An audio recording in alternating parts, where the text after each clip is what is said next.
Hello everyone, आज हम बात करते हैं डोमेन नेम सिस्टम के बारे में। डोमेन नेम सिस्टम क्या होता है? जब हम कोई भी यूआरएल टाइप करते हैं, यूआरएल किसी भी एक वेब पेज का एक पाथ गिवन होता है जिससे हम उस वेब पेजेस के इंफॉर्मेशन को रिट्रीव करते हैं।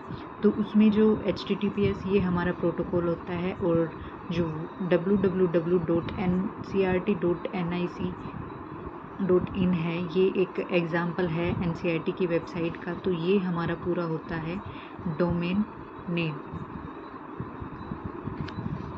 तो डोमेन नेम किस लिए हम यूज़ करते हैं? इंटरनेट है, उस पर बहुत सारी इन्फॉर्मेशन है। इंटरनेट पे एक vast ocean where the information is available in the form of millions of website. बहुत सारी वेबसाइट्स हैं और उनके अंदर बहुत सारी इन्फॉर्मेशन स्टोर है।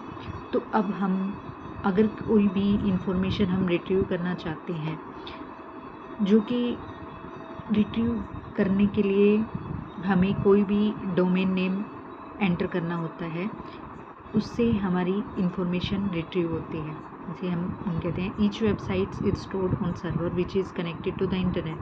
जो भी वेबसाइट्स होती हैं सभी स्टोर होती हैं एक सर्वर के अंदर, और जो सर्वर है वो कनेक्ट होता है इंटरनेट के थ्रू। इसका मतलब क्या हो गया कि सर्वर के पास एक IP एड्रेस है, और every device connected to the internet has an IP address. हर एक डिवाइस इंटरनेट से कनेक्टेड है और उसके पास अपना एक IP एड्रेस है। कोई भी वेबसाइट जब हम एक्सेस करते हैं तो हमें ज़रूरत किसकी होगी? IP एड्रेस की। IP एड्रेस किसके लिए? नेटवर्क से कोई भी इंफॉर्मेशन रिट्रीव करने के लिए। We need IP address on our web browser, but it is very difficult. ये बहुत ज़्यादा डिफ़िकल्ट है किसी भी IP एड्रेस को रिमेंबर करना, क्योंकि अब हम पीछे पढ़ चुके हैं IPv4, जिसमें 32 बिट्स का एक IP एड्रेस होता है।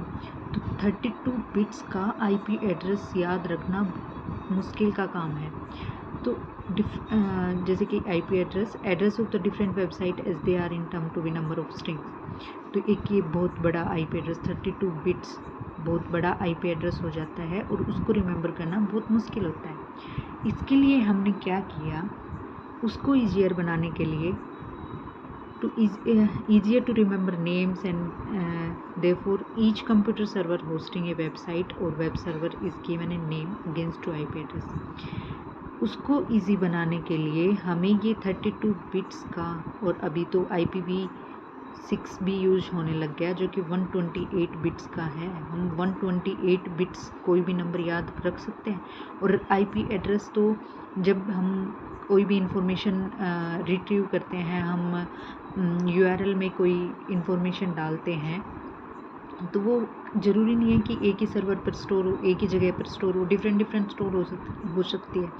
तो उसको याद करना डिफरेंट IP एड्रेस, उसके इंफॉर्मेशन के according whatever we want, उसके अकॉर्डिंग याद करना बहुत मुश्किल काम है। 128 बिट्स तो बहुत मुश्किल है, और हम सर्च भी कैसे करेंगे?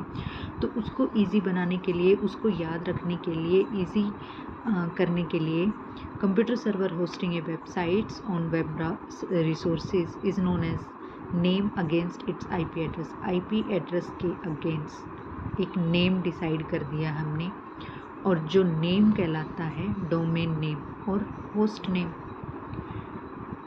जो कि IP एड्रेस के कोरिस्पोंडिंग होता है। अब इसको हम इजीली एज अंडरस्टैंड कर सकते हैं। जैसे कि एक फ़ोन बुक है हमारे पास, मान लो कि हमारे पास 100 नंबर ऑफ फ़ोन नंबर है, फ़ोन नंबर हमारे पास 100 हैं। तो उसको याद रखना, 100 नंबर्स को याद रखना बहुत मुश्किल काम हो जाता है। लेकिन उस नंबर से रिलेटेड हम उनके नेम्स से स्टोर कर लेते हैं। किसी का नाम राम है तो राम का नंबर ये है, तो हम उनका नेम स्टोर कर लेते हैं। तो हमें याद रखने की ज़रूरत नहीं रहती, हम डायरेक्ट टाइप करेंगे राम और राम को कॉल कर लेंगे। तो ये हमारा बेस्ट एग्जांपल है फ़ोन बुक का, कि हम instead of remembering each persons phone number we assign name to their numbers. Same ऐसा ही काम होता है IP एड्रेस का। IP एड्रेस को याद रखने की बजाय हम डोमेन नेम दे देते हैं, जो भी IP एड्रेस है उसको एक नाम दे देते हैं। फॉर एन एग्ज़ाम्पल हमारे पास है डोमेन नेम है ncrt.nic.in, इसका IP एड्रेस है ये। ये आईपी एड्रेस के ऊपर जब हम सर्च करेंगे तो एनसीईआरटी की वेबसाइट ओपन हो जाएगी। जैसे ही सीबीएसई के लिए ये आईपी एड्रेस है, इसके लिए ये आईपी एड्रेस है, इसके लिए ये आईपी एड्रेस है। तो इस आईपी एड्रेस के अकॉर्डिंग हमने एक डोमेन नेम डिसाइड कर लिया। हमें अब इसकी ज़रूरत नहीं है, हमें इसको याद करने की ज़रूरत नहीं है। हमें जब भी इनको एक्सेस करना होगा, इनके से इंफॉर्मेशन रिट्रीव करनी होगी, तो हम ये डोमेन नेम टाइप करेंगे और उसके अकॉर्डिंग हमें इंफॉर्मेशन शो हो जाएगी। अब पूरी प्रोसेसिंग होती कैसे है वो देखते हैं। अब आता है domain name server. Domain name server क्या होता है? वही सेम जैसे कि हम instead of remembering IP addresses we assign a domain name to each IP. हम आईपी एड्रेस को याद करने के बजाय उनको एक डोमेन नेम दे देते हैं। But access web resources, a browser need to find out the IP address corresponding to domain name enter। जब हम कोई भी इंफॉर्मेशन रिट्रीव करते हैं, हमने डोमेन नेम एंटर कर दिया, उसके बाद हमें जो इंफॉर्मेशन चाहिए वो स्टोर है हमारी सर्वर्स के ऊपर। और उसके लिए अब ये तो डोमेन नेम तो काम करेगा नहीं। अगर सर्वर पे हमें नेटवर्क पे काम करना है तो उस पर आईपी एड्रेस काम करेगा।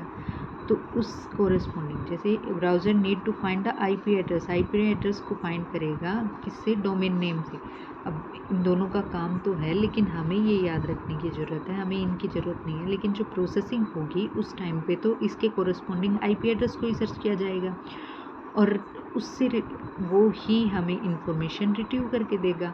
कन्वर्जन ऑफ डोमेन नेम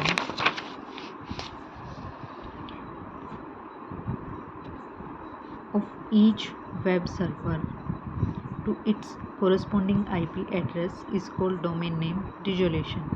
जो डोमेन नेम से हम आईपी एड्रेस सर्च करते हैं और उसके कोरेस्पॉन्डिंग हम आईपी एड्रेस मिलता है, उसे हम डोमेन नेम रिजोल्यूशन कहते हैं। और ये किसके थ्रू होता है? डीएनएस सर्वर के थ्रू होता है। ये जो प्रोसेसिंग होती है डीएनएस सर्वर के थ्रू होती है। When we enter URL in web browser, ये जो पहले मैं बता चुकी वही बात लिखी हुई है कि यूआरएल को जब हम वेब ब्राउज़र के अंदर एंटर करते हैं तो एचटीटीपी प्रोटोकॉल क्या करता है? अप्रोच करता है computer server and call DNS server obtain the IP address. HTTP server approach करता है कंप्यूटर सर्वर को आईपी एड्रेस के लिए। जब उसको आईपी एड्रेस मिल जाता है डोमेन नेम, उस कोरेस्पॉन्डिंग डोमेन नेम का, after getting the IP address HTTP protocol retrieve the information. तो एचटीटीपी प्रोटोकॉल इंफॉर्मेशन रिट्रीव कर लेता है सर्वर से and load in the our web browser, और हमें वेब ब्राउज़र पर वो शो हो जाती है। ये हमारा एग्जांपल दिया हुआ है कि यूजर है वो यूआरएल टाइप करेगा तो एचटीटीपी क्या करेगा?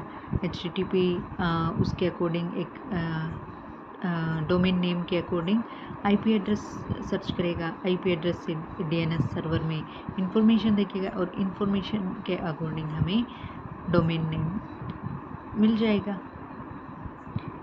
The domain name server maintain a database of the domain name and their corresponding IP address। ये जो डोमेन नेम है तो ये डाटा स्टोर करता है। ये दोनों इन्फॉर्मेशन, ये जो गिवन इन्फॉर्मेशन है ना, वो यहाँ पे स्टोर होती हैं। ये दोनों इन्फॉर्मेशन यहाँ पे स्टोर होती हैं, डोमेन आईपी एड्रेस और उससे कोरस्पॉन्डिंग डोमेन नेम इन्फॉर्मेशन। ये डाटा डीएनएस सर्वर के अंदर स्टोर होती है। To understand how the domain name resolution works we have to understand how and where the DNS server are kept. हमें इसकी ये पता करने की ज़रूरत है कि डोमेन नेम कहाँ पर होता है।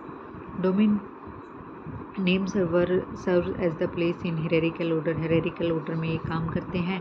Eight the top level there are 13 servers called root server, और उसके बिलो बहुत सारे सर्वर कनेक्टेड होते हैं आपस में, सर्वर्स डिफरेंट लेवल्स। और डीएनएस सर्वर में contain the IP address corresponding to domain name, जो हम पहले भी पढ़ चुके हैं। तो ये कोरस्पॉन्डिंग डोमेन नेम अपने पास स्टोर करता है और it will contain the IP address of other domain servers and where this domain entry can be searched। DNS के अंदर हमारा IP main at the last हम ये कह सकते हैं DNS के अंदर हमारा क्या होता है, IP एड्रेस और उसके कोरिस्पॉन्डिंग डोमेन नेम होता है। Thank you.